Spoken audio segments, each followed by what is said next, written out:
let's talk about on-prem. These old on-prem systems, what's the most important aspect with plant maintenance of your point of view? Karl. Me? Yeah, Karl. That's good for Karl. It's a question for me, okay. Very good one. Yeah, there's a very important point from my perspective. It's the business functions. Yeah.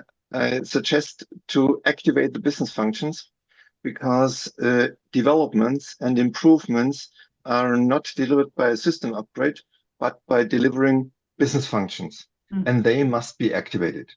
And particularly, very important for the plant maintenance are the business functions which are starting with LOG_EAM_CA, LOG for logistics, EAM for enterprise asset management, and CI for continuous improvement.